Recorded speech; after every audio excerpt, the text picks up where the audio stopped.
ஓம் நம சிவாய. பாலும் தெளிதேனும் பாகும் பருப்பும் இவை நான்கும் கலந்துனக்கு நான் தருவேன். கோலம் செய் துங்கக் கரிமுகத்து தூமணியே நீ எனக்கு சங்கத்தமிழ் மூன்றும் தா. அரண்நாமம் ஆயிரத்தில் அறமே வடிவானவர், தர்மமே வடிவானவர் சிவபெருமான் அப்படிங்கிறத பார்த்தோம். அந்த பரம்பொருள்னாலே அப்படி தானே இருக்கும். அடுத்த 440வது திருநாமம் ஓம் சங்கராய நமஹா அப்படின்னு இருக்கு. ரொம்ப அழகான இந்த வருஷம் இருக்குது. ஒன்றுமே சொல்லியிருக்கேன், தர்மமே வடிவானவர், அறமே வடிவானவர்னு சொல்லித்து உடனே அடுத்த நாமம் என்ன சொல்கிறது?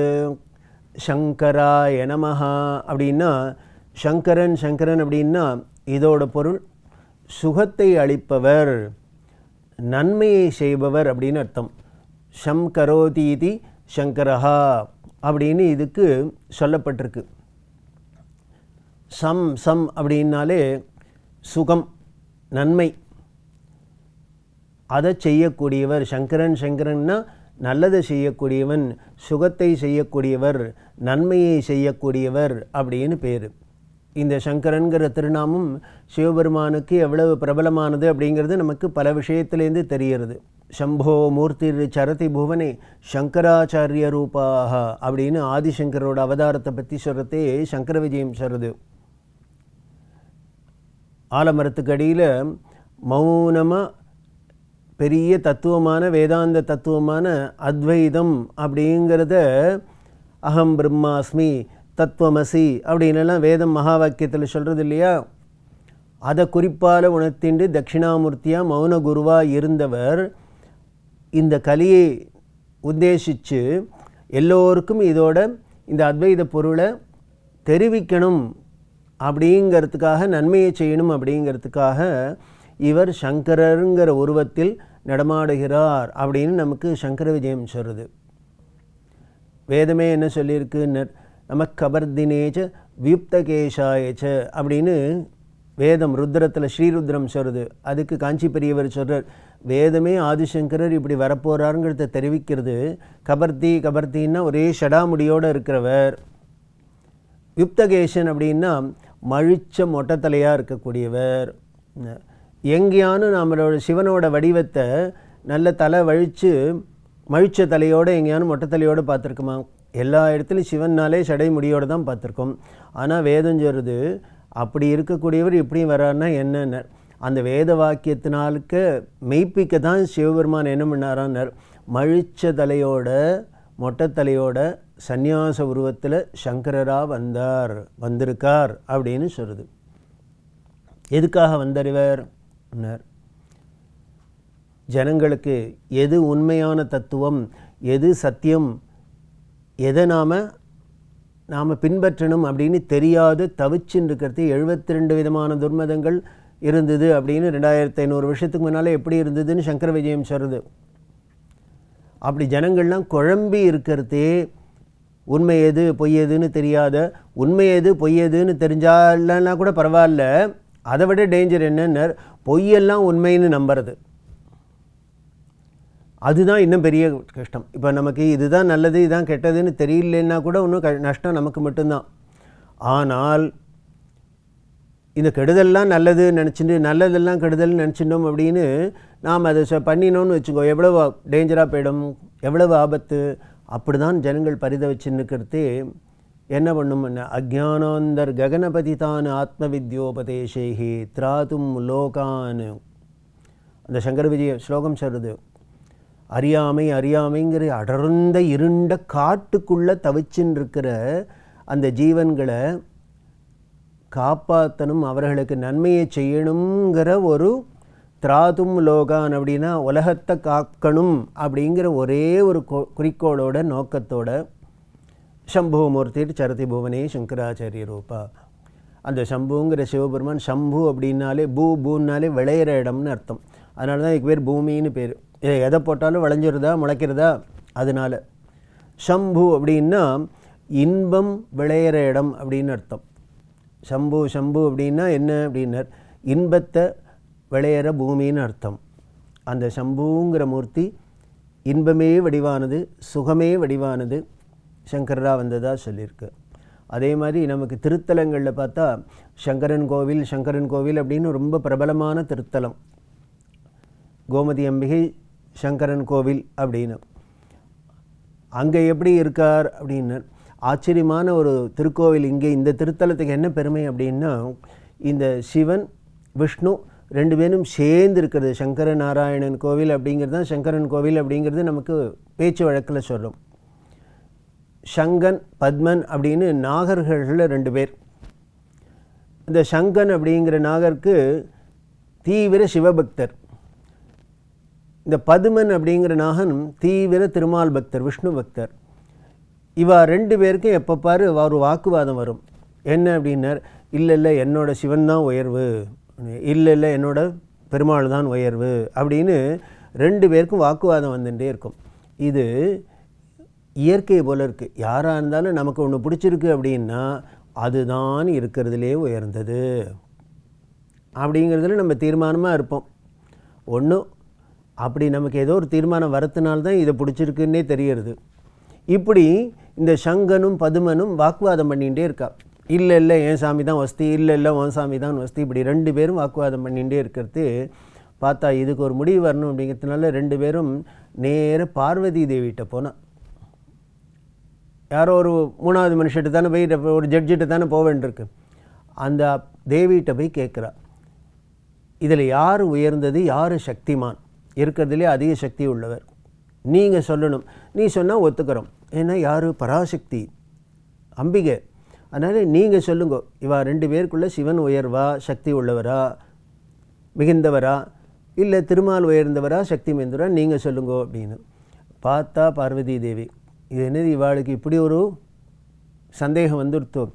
இப்போது இந்த சங்கன் பத்மன் நாகருக்கு மட்டும் வரல, இது மாதிரி எல்லாருக்கும் பின்னாலேயும் வரப்போகிறது. அது கலியோட சேஷ்டை அப்படி தான் இருக்கும், கலியோட குணம் அப்படி தான் எல்லாரையும் நம்மளை மதிமயக்கும். அதனால என்ன பண்ணி இதுக்கு ஒரு தீர்வாக இருக்கணும்.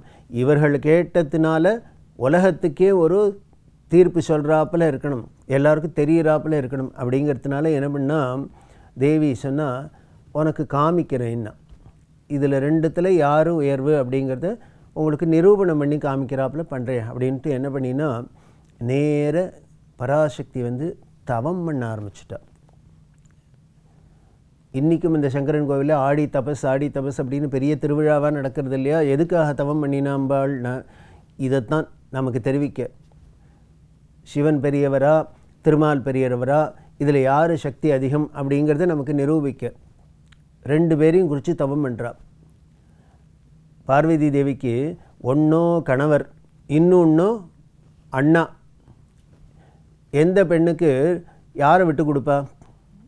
இதையும் விட்டு கொடுக்க முடியாது, அதையும் விட்டு கொடுக்க முடியாது. அதனால என்னமுன்னா தவம் பண்ணால் ரெண்டு பேரும் எய்தாப்பில் வந்தா. சிவனும் திருமாலும் சேர்ந்து வரா. என்ன வேணும், எதுக்காக நீ தபஸ் பண்ணன்னு?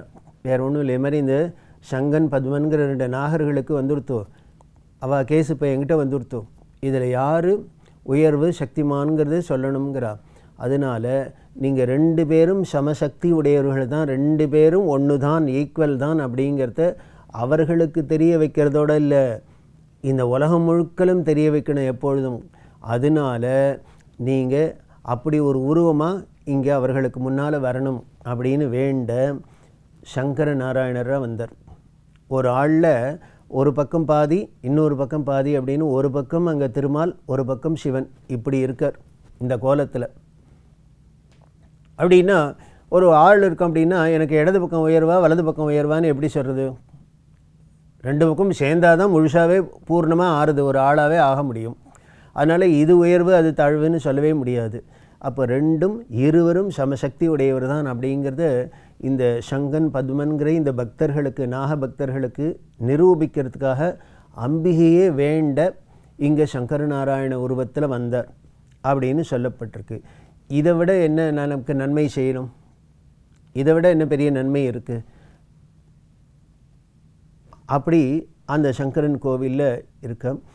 அப்படி இருக்கிறதே இந்த நாகர்கள் அப்புறம் அது உருவமாக வந்தது சங்கரலிங்கம் அப்படின்னு அங்கே வரத்தே அப்படி காட்சி கொடுத்தார், எல்லாம் ஆச்சு. அப்புறம் அது எல்லாம் முடிஞ்சு போச்சு. இந்த நாகர்கள் அந்த சங்கனும் பத்மனும் பூஜை பண்ணின்னு இருக்காது.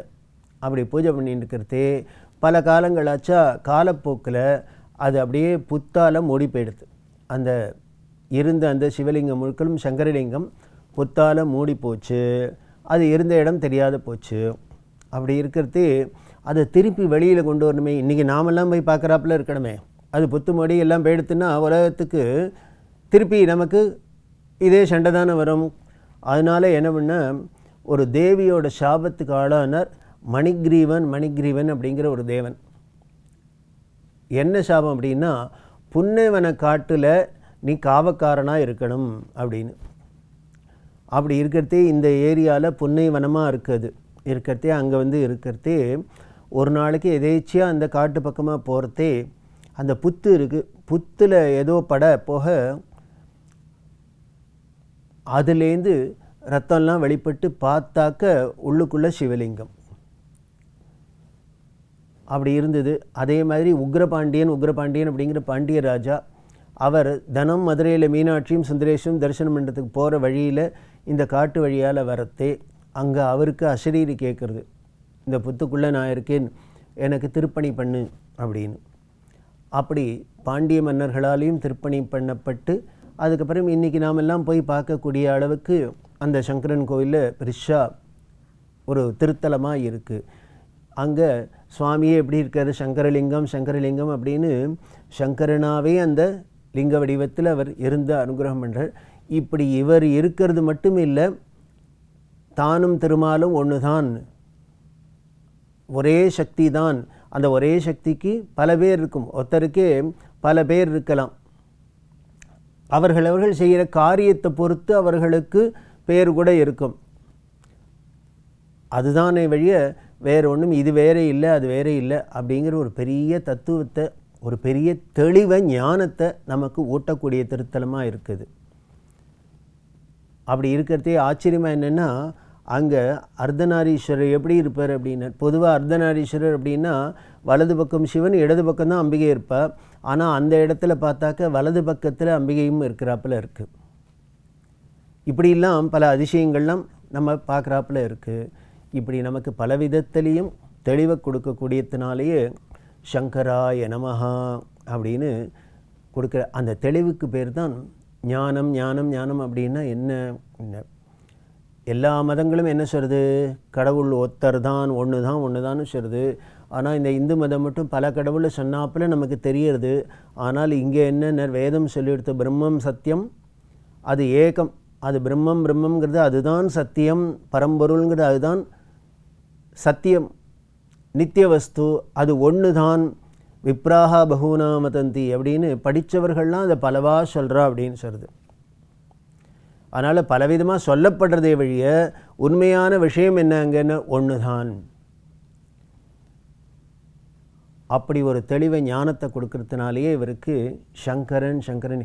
இனிமேல் நமக்கு ஒரு தெளிவை கொடுக்கறது, ஞானத்தை கொடுக்கறத விட இனிமேல் நல்லது யாராலையும் செய்யவே முடியாது. அதை விட உயர்ந்த நல்லது இல்லவும் இல்லை. நமக்கு பொருளை கொடுக்கலாம், அத்தை கொடுக்கலாம், நமக்கு நல்லது பண்ணுறதுன்னா என்ன, நாம் எதெல்லாம் ஆசைப்படுறோமோ அதெல்லாம் கொடுத்தவர்கள் தான் நல்லவர்கள், நமக்கு நல்லது செய்கிறவா அப்படின்னு நினச்சிட்டு இருக்கோம். இல்லை,